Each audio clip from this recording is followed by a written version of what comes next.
have a whole list of questions from pregnant women from a type 1 pregnancy group.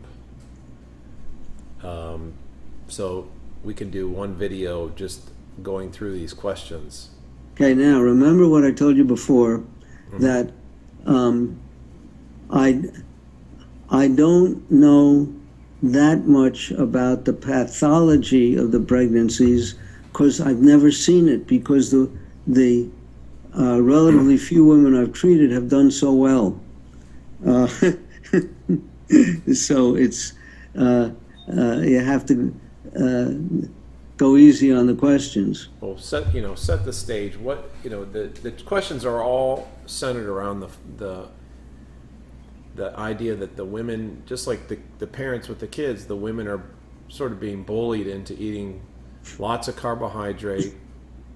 They're running high blood sugars, and what's going to happen when they do that? Okay, there is no doubt, if you look at the scientific literature, that high blood sugars beget serious problems when it comes to pregnancy. Not only, and I'm talking about pregnancy in either prior diabetics, people who were diabetic before they became pregnant, they're usually type 1s, or people who'd become diabetic during the pregnancies. The high blood sugars lead to a high incidence of fetal abnormalities, some of which are very serious. Also to complications of the pregnancy, like the fetus gets too big too fast and they have to deliver early by cesarean. Or the mother gets a condition called preeclampsia or eclampsia, where blood pressure goes dangerously high, could be life-threatening, and that complicates the pregnancy for the mother.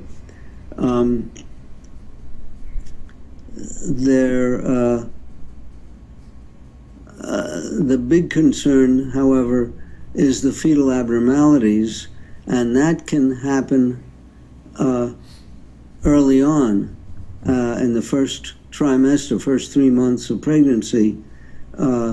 You can, when organogenesis occurs, when you're developing the formation of organs, they can come out inaccurate.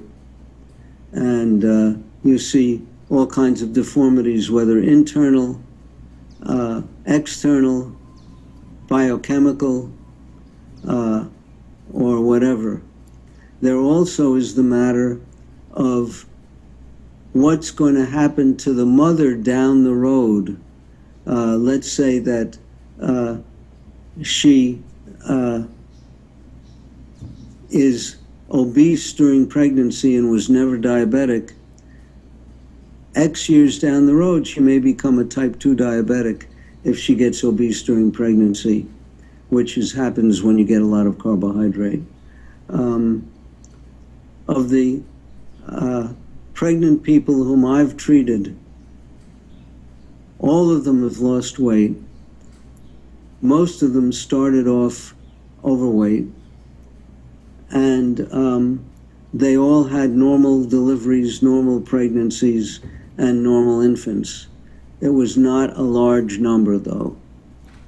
I therefore have no experience directly with the adverse effects of diabetic pregnancies because mine have been successful.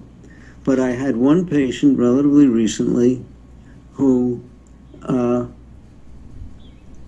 got pregnant even though I told her not to, because she was overeating. She was not obese, but she was a little overweight. She was eating too much carbohydrate. Her blood sugars were elevated. I warned her about danger to the fetus. She ended up picking a high-risk obstetrician who believed in a high-carbohydrate diet. And he cited the ADA guideline of 137 grams of carbohydrate a day. And I told her that I couldn't possibly keep her blood sugars normal during this pregnancy at 137 grams of carbo a day. I don't know how. I couldn't do it for myself. I can't do it for anybody.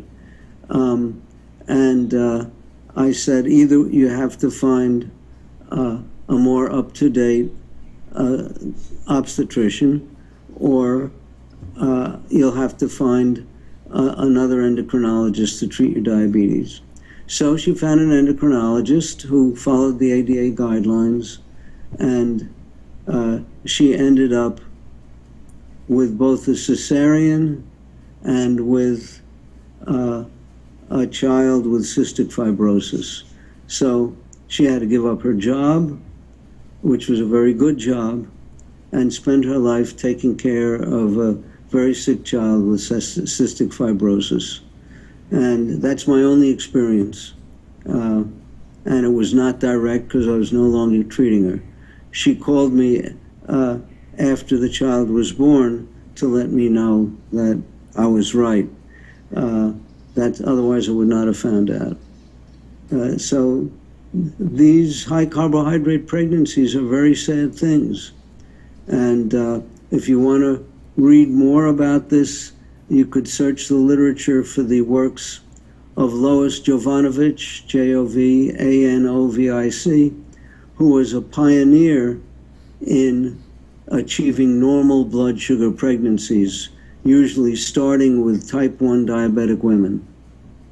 And how did she achieve them? She used low carbohydrate diets and the guidelines of my book, So something Diabetes like Solution. something 6 grams for breakfast, 12 for lunch, 12 for dinner. That's a reasonable guideline. Right, and those are maximum amounts.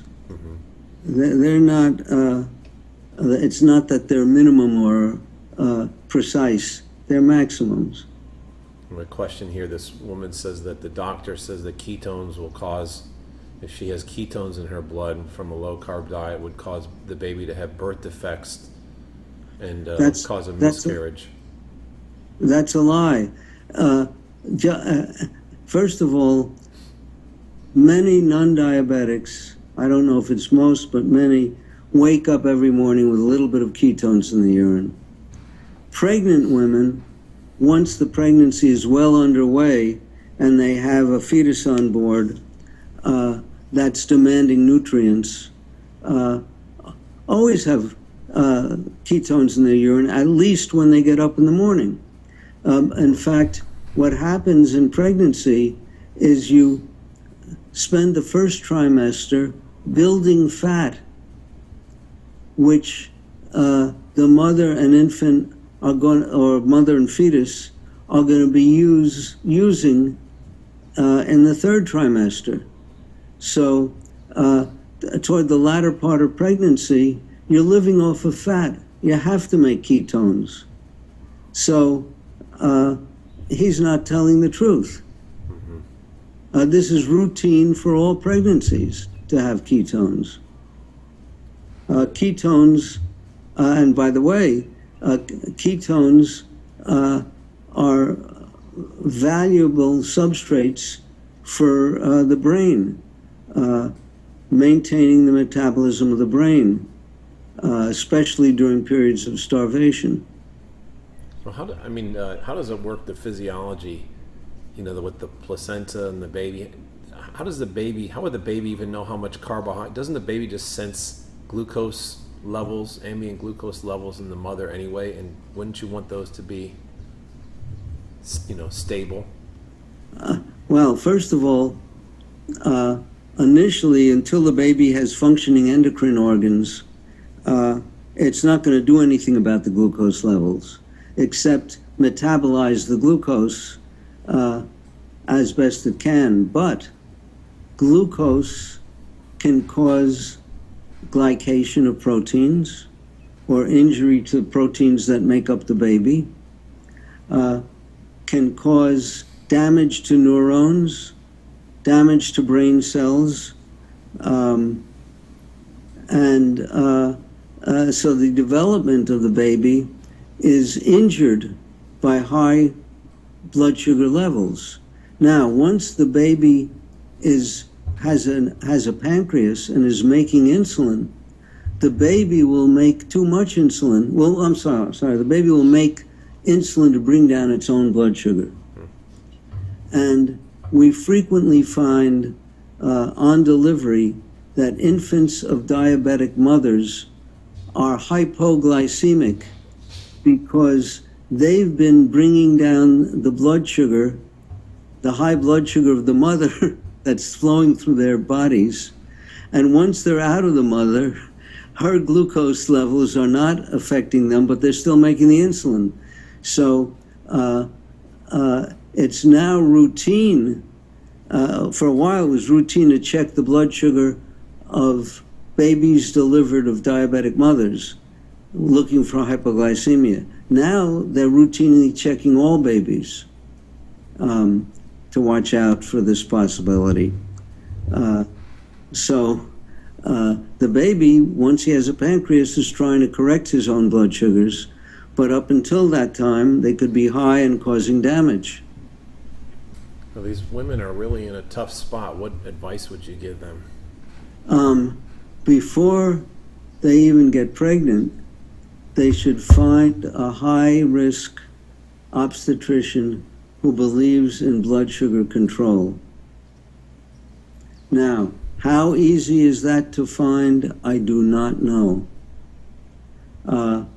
I called Lois Jovanovich for a referral for someone who lived in a few hundred miles away from her institute. And she said, well, you could go to Stanford University, and the people there are pretty smart. They probably have someone who believes in normal blood sugars during pregnancy. So she couldn't really help me. They probably have people in the town of her institute. Well, actually, it's her institute that controls their blood sugars, so people come to them.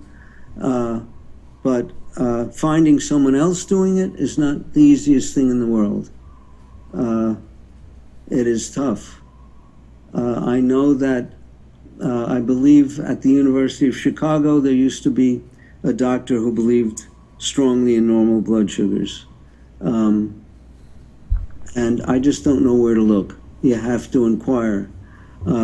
There's an increasing interest in normal blood sugars in certain foreign countries, Finland possibly, Sweden possibly, but it's very hard to find. This is a problem.